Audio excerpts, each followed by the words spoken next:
Grande nouvelle, tout le monde. Viktor Orban de Hongrie vient de faire une visite surprise à Moscou, rencontrant le président russe Vladimir Poutine. C'est peut-être l'effort diplomatique le plus significatif que nous ayons vu depuis les négociations ratées d'Istanbul. Cela est très significatif pour plusieurs raisons. Premièrement, la Hongrie vient de prendre la présidence tournante du Conseil de l'Union, donnant à Orban une influence significative sur l'agenda du bloc. Je vais en parler plus en détail dans un instant.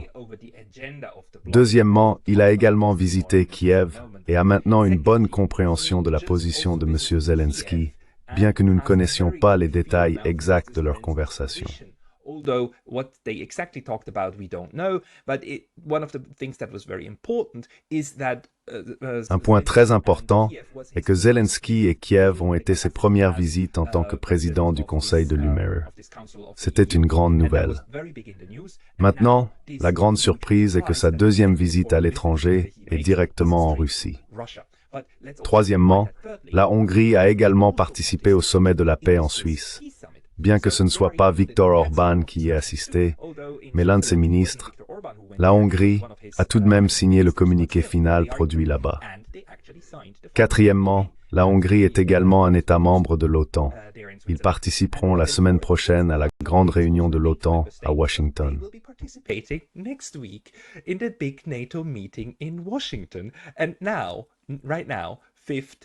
Et maintenant, cinquièmement, il y a cette rencontre avec le président russe et des discussions substantielles, autant que je puisse en juger. Vous devez garder tout cela à l'esprit, tous ces facteurs et tous ces endroits où la Hongrie est impliquée. Lorsque nous avons lu le communiqué du Kremlin, c'était une visite officielle. Il n'y a rien de caché ici. Ce n'est pas de la diplomatie secrète. Ce qui s'est passé en coulisses, nous ne le savons pas, mais ce n'est pas une négociation cachée. C'est un appel public de la Hongrie. La Russie a évidemment dit « Oui, s'il vous plaît, si vous voulez venir, alors faites-le ». Ils ont tenu une conférence de presse où ils ont tous les deux parlé. Nous devons lire cela ensemble. C'est assez important. Laissez-moi essayer de zoomer un peu pour que vous puissiez mieux lire. Nous devons lire les déclarations des deux dirigeants.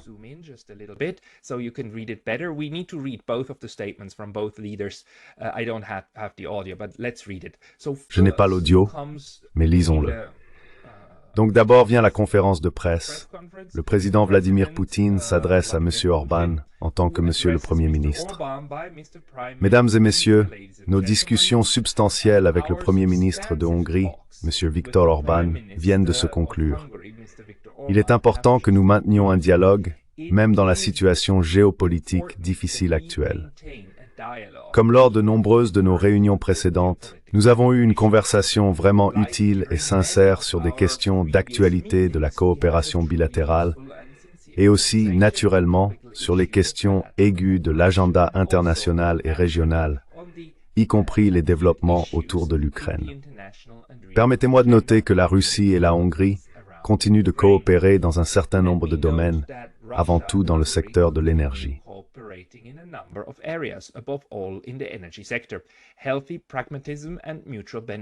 Un pragmatisme sain et un bénéfice mutuel sont les principes clés. Donc c'est toujours M. Poutine qui parle. Les travaux sont en cours sur notre projet phare conjoint d'extension de la centrale nucléaire de Paks. La mise en service des 5e et 6e unités plus que doublera sa capacité, améliorant ainsi l'approvisionnement énergétique de l'économie hongroise et alimentant les entreprises industrielles et les ménages en énergie bon marché et propre. Lors de la construction de nouvelles unités, seules les solutions d'ingénierie et technologiques les plus avancées sont utilisées et les exigences de sécurité physique et environnementale sont pleinement respectées. Nous continuons à travailler ensemble dans les industries de la médecine et de la pharmacie. Nous nous prononçons en faveur de la poursuite des travaux dans les domaines de coopération prioritaires.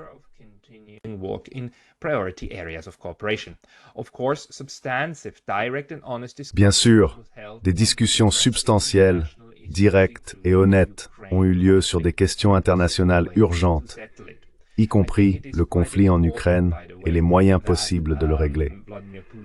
Je pense qu'il est très important d'ailleurs que Vladimir Poutine ait également souligné les questions bilatérales dont ils ont parlé à un niveau inférieur. Tout d'abord, cela indique très clairement que la Hongrie ne fait pas partie du groupe qui tente d'exclure la Russie de tout. Pas du tout. La Russie coopère en fait très clairement avec la Hongrie. Maintenant, en ce qui concerne les affaires internationales, Vladimir Poutine dit « Monsieur le Premier ministre m'a parlé de ses récentes réunions à Kiev, où il a avancé un certain nombre de propositions, dont un appel à un cessez-le-feu pour créer des conditions favorables aux négociations de paix avec Moscou.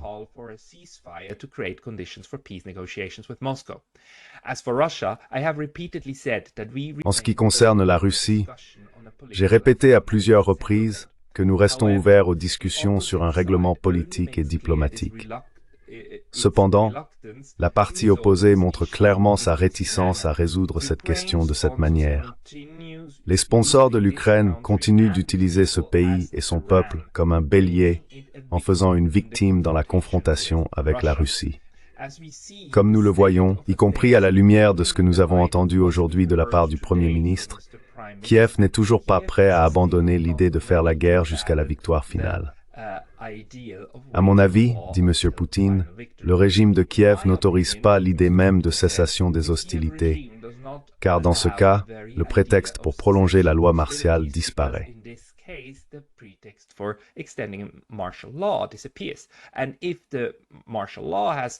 Si la loi martiale doit être annulée, cela signifie que les élections qui n'ont pas eu lieu à temps devront être organisées. Cependant, les chances de les gagner sont proches de zéro pour les dirigeants ukrainiens qui ont perdu leur classement et leur légitimité. Pendant ce temps, nous avons récemment exposé notre initiative de paix lors de ma rencontre avec des hauts fonctionnaires du ministère des Affaires étrangères de la Fédération de Russie. Nous croyons que sa mise en œuvre permettrait de mettre fin aux hostilités et de commencer les négociations. De plus, cela ne devrait pas être simplement une trêve ou un cessez-le-feu temporaire, ni une pause que le régime de Kiev pourrait utiliser pour récupérer ses pertes, se regrouper et se réarmer. La Russie plaide pour une fin complète et définitive du conflit. Les conditions pour cela, comme je l'ai déjà dit, sont nécessaires et énoncées dans mon discours au ministère des Affaires étrangères. D'ailleurs, nous avons diffusé ce discours sur la chaîne.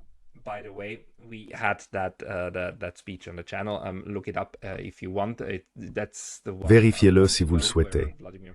Il y a environ un mois, Vladimir Poutine a parlé très publiquement des conditions des positions de négociation de la Russie. Ici, il les énonce à nouveau. Nous parlons du retrait complet de toutes les troupes ukrainiennes des républiques populaires de Donetsk et de Lugansk et des régions de Zaporizhia et de Kherson. Il y a aussi d'autres conditions, mais cela fait l'objet d'un examen détaillé dans le cadre d'un travail conjoint possible. Donc encore une fois, Vladimir Poutine suggère que cela doit être un effort conjoint pour négocier l'avenir, n'est-ce pas?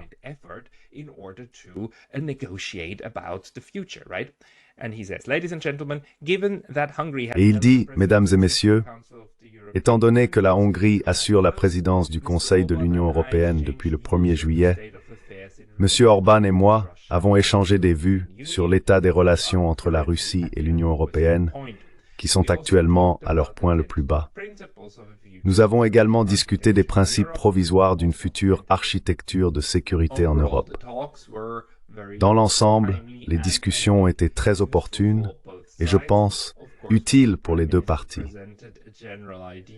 Bien sûr, Monsieur le Premier ministre a présenté une idée générale de la perspective occidentale qui nous est connue, y compris du point de vue des intérêts de l'Ukraine. Néanmoins, nous sommes reconnaissants à Monsieur le Premier ministre d'avoir visité Moscou. Nous y voyons une tentative de rétablir le dialogue et de donner un élan supplémentaire.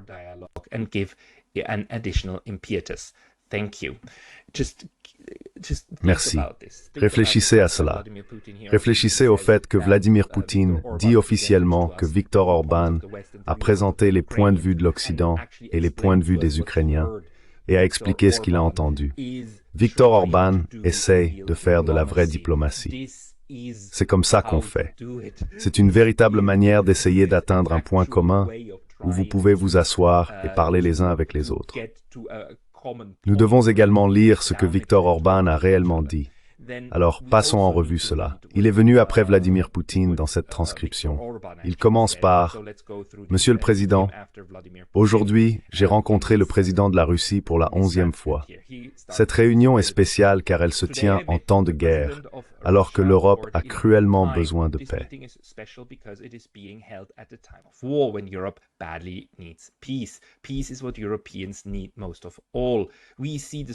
La paix est ce dont les Européens ont le plus besoin. Nous considérons la lutte pour la paix comme la tâche principale pour les 6 prochains mois de notre présidence du Conseil européen. Pensez-y, Viktor Orban annonce à Moscou que sa priorité absolue pour la présidence, que la Hongrie n'a obtenue que la semaine dernière, est la paix. Il a donc 6 mois pour concrétiser cela, et il l'annonce à Moscou. C'est une déclaration comme aucune autre. Je ne me souviens de rien de tel dans l'histoire récente en termes de comportement de la part d'un dirigeant ou membre de l'UMRO. J'ai dit à Monsieur le Président que l'Europe a reçu le plus grand élan de développement pendant les décennies de paix. Nous, en Europe, vivons maintenant dans l'ombre de la guerre depuis 2 ans et demi. Cela cause d'énormes difficultés en Europe.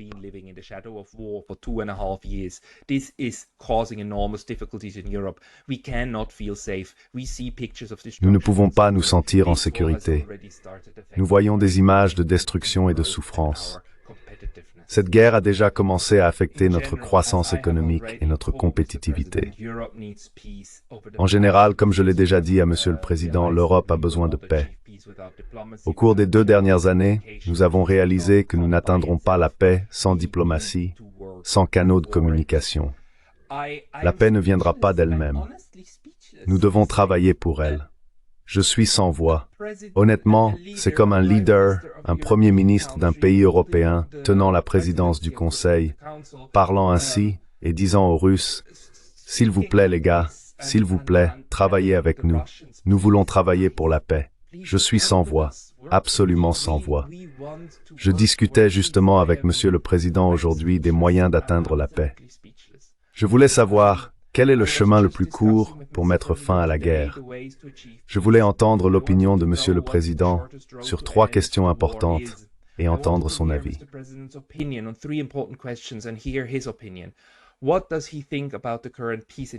Que pense-t-il des initiatives de paix actuelles? Que pense-t-il du cessez-le-feu et des pourparlers de paix? Et dans quel ordre peuvent-ils être réalisés? La 3e chose qui m'intéresse est la vision de Monsieur le Président de l'Europe après la guerre. Je remercie Monsieur le Président pour ces conversations ouvertes et honnêtes. Mesdames et Messieurs, au cours des 2 dernières années et demie, il n'y a pratiquement plus de pays qui puissent contacter les 2 parties opposées. La Hongrie est l'un des rares pays à pouvoir le faire. C'est pourquoi j'étais à Kiev cette semaine. C'est pourquoi je suis à Moscou maintenant. D'après mon expérience, je comprends que les positions sont diamétralement opposées. De nombreuses étapes sont nécessaires pour nous rapprocher de la fin de la guerre. Nous avons franchi l'étape la plus importante. Nous avons établi le contact et je compte y travailler dans ce sens. Merci.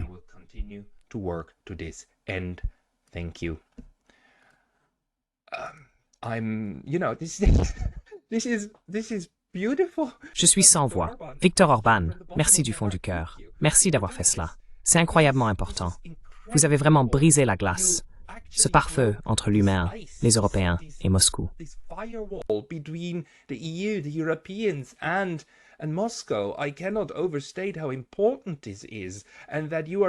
Je ne saurais trop insister sur l'importance de cela, et que vous êtes un leader élu qui a le soutien des Hongrois.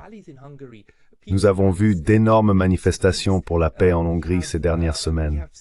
Il y a eu beaucoup de soutien pour Viktor Orban, bien que ce ne soit pas le cas du reste de l'UE. La Slovaquie est également favorable. Cependant, dans l'ensemble, l'UE est très hostile à ces négociations. Cet effort est comme un bélier pour ouvrir l'UE et la forcer à s'engager. Viktor Orban attendait la présidence et planifiait comment aborder cela. Son équipe a également élaboré des stratégies. On n'organise pas quelque chose comme ça sur un coup de tête. out of a feeling of the moment. This path and Ce chemin et cette structure doivent avoir été préparés au plus haut niveau en Hongrie. Permettez-moi de mettre cela en contexte. Viktor Orban lui-même dit que cela va être très difficile, et ne faisons pas d'erreur. Les chances pour que ce mouvement de paix réussisse bientôt sont faibles. Cependant, le fait que nous ayons maintenant un pont établi et un point de connexion est significatif. La Hongrie fait partie de toutes ces institutions, même si elles essayent d'ignorer Orban et les Hongrois. Ils ne peuvent pas, car les Hongrois ont des droits au sein de ces institutions, à la fois dans l'OTAN et l'OTAN. Ils ont le droit de s'exprimer.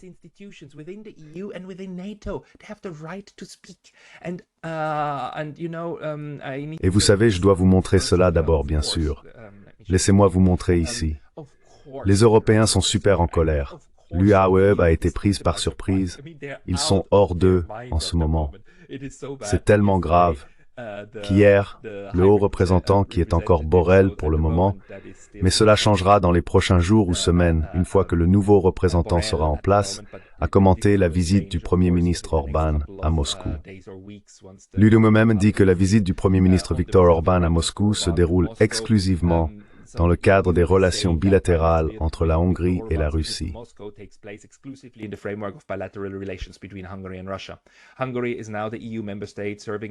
La Hongrie est désormais l'État membre de l'Union européenne, assurant la présidence tournante du Conseil jusqu'au 31 décembre 2024. Cela n'implique aucune représentation extérieure de l'Union, qui est la responsabilité du président du Conseil européen au niveau des chefs d'État ou de gouvernement, et du haut représentant de l'Union pour les affaires étrangères et la politique de sécurité au niveau ministériel. Donc, pour être clair, le Premier ministre Orban ne parle pas au nom de l'UE. Il n'a reçu aucun mandat du Conseil de l'UE pour se rendre à Moscou. La position de l'UE sur la guerre d'agression de la Russie contre l'Ukraine est reflétée dans de nombreuses conclusions du Conseil européen.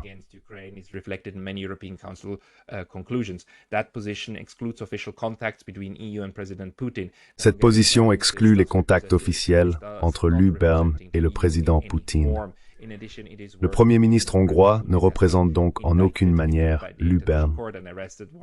De plus, il convient de rappeler que le président Poutine a été inculpé par la Cour pénale internationale et qu'un mandat d'arrêt a été émis à son encontre en relation avec la déportation forcée d'enfants de l'Ukraine vers la Russie. C'est quelque chose qu'ils ne peuvent plus arrêter à ce stade car, encore une fois, Orban est dans l'UE et l'OTAN. La présidence du Conseil de l'UE, qui est une présidence tournante tous les 6 mois, confère certains pouvoirs.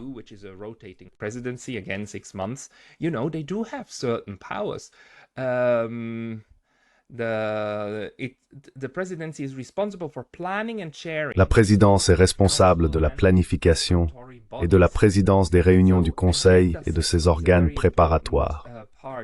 La définition de l'ordre du jour est une partie très importante de la présidence, et c'est quelque chose que la Hongrie peut faire.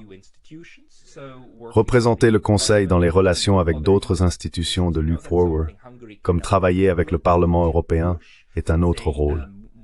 La Hongrie peut maintenant influencer ces interactions, promouvoir son agenda et défendre ses besoins. De plus, pour mettre la déclaration du bureau de Borrell en contexte, la présidence travaille en étroite coordination avec le haut représentant de l'Union pour les affaires étrangères et la politique de sécurité.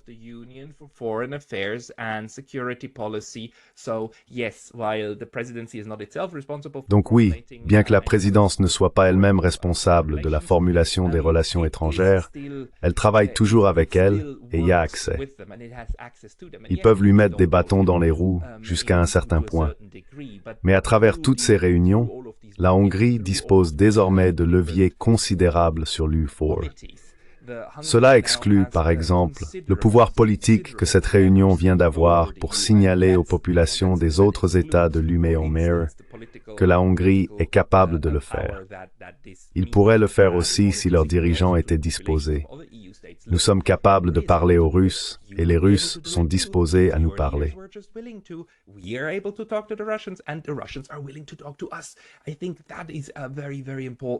Je pense que c'est un point très très important. Le message ici est que, bien que Politico et d'autres médias disent que cela provoque un tollé dans l'Humanward, croyez-moi, le tollé parmi les populations civiles des pays européens sera tout aussi grand de l'autre côté. Toute la narration selon laquelle on ne peut pas parler à Poutine est brisée. Elle est morte. Vous pouvez lui parler, et nous le savons. Nous avons les photos. Vous pouvez parler, et Vladimir Poutine est prêt à parler. Cela ne pourrait pas être plus évident. Et encore une fois, Viktor Orban fait également partie de ces autres discussions. La Hongrie faisait partie du sommet de la paix en Suisse.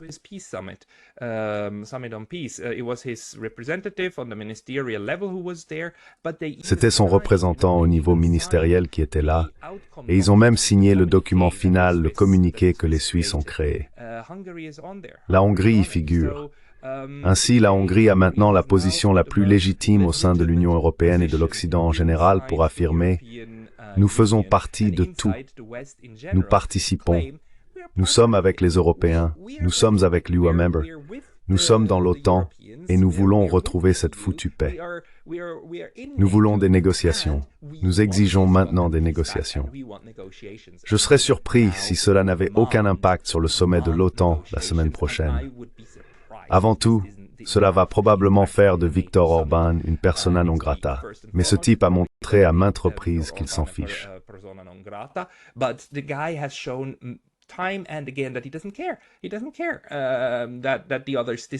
Il ne se soucie pas que les autres ne l'aiment pas. Il va juste forcer les choses. Ce n'est pas quelqu'un qui a besoin d'être aimé et apprécié de tout le monde. Il est à l'aise avec le rôle d'enfant terrible. Mais il va imposer la question à l'ordre du jour, parce que c'est ce dont la Hongrie a besoin. La dernière chose que la Hongrie veut, c'est une autre guerre en Europe. Viktor Orban met maintenant tout en jeu pour lancer des négociations de paix. Il a parlé à Zelensky et à Poutine. La grande question maintenant est de savoir si Zelensky lui parlera à nouveau. Les Ukrainiens vont-ils suivre? C'est essentiellement un mini coup d'État au sein de l'Alliance occidentale. Mais c'est fantastique. Je ne peux que dire félicitations, Hongrie, meilleur pays de l'UE de tous les temps. Merci, Hongrie. Ever. Thank you. Thank you, Hungary.